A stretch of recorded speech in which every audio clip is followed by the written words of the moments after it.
I have to say it was like a well-scripted day yesterday, the early game.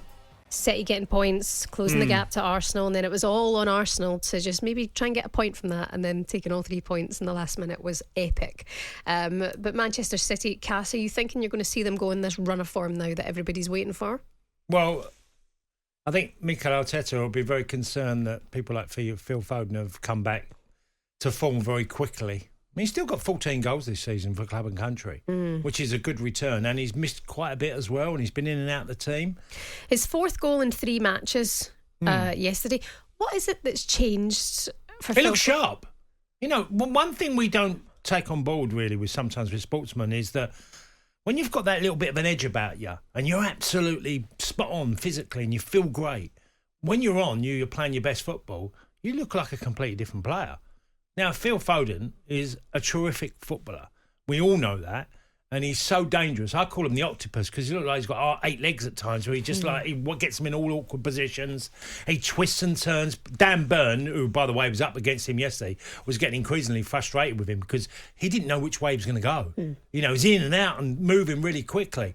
And don't get me wrong, Dan Burn's done a bit of a job on him, but he still caused, Newcastle so many problems. And yeah, it was a great performance from City, I thought, generally, because Newcastle were a tough challenge yesterday. I listened to Eddie Howe there. He's got some big decisions coming. First of all, it's a centre-forward position. Does he go with Callum Wilson next year? I don't think he will, and I like Callum Wilson, but I don't think Callum is an 18 to 20-plus goal striker, and I think Newcastle are going to move heaven and earth. And the question for you on that is, do you go really big on one, or do you try and get 2 or 3 smaller ones in, like not so big signings or transfer fees, and try and manage that way?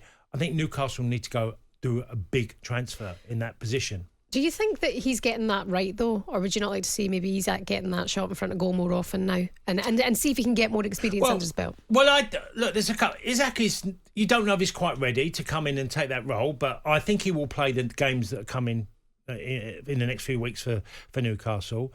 Callum Wilson played quite poorly in the Carabao Cup final, and he didn't play well yesterday at Man City. Missed a great chance, but weren't really the Callum Wilson we know.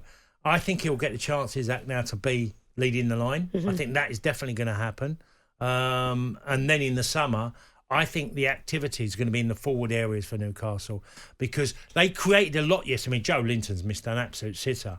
As much as I said Callum Wilson's missed a great chance, Joe Linton as well. And it was nip and tuck, the game. Newcastle, I hate to be a negative Nelly because they've been outstanding and we're all aware of that. They've almost overperformed. But do you think they've peaked because they haven't won a game in 5 now? No, I think they look really solid. I mean, if you look at the numbers, honestly, Shaban, they're the lowest scorers in 2023 in the Premier League. And they're, 5th in the table. Spurs losing yesterday still gives them a glimmer of hope of still having that chance of 4th spot. I think they've played as well as anybody, for a team to be in the Champions League. It's just they've fallen away with the goal scoring, and that has to come back for them to have any chance. Still sitting in 5th in European football. It's still very much so probable for Newcastle United.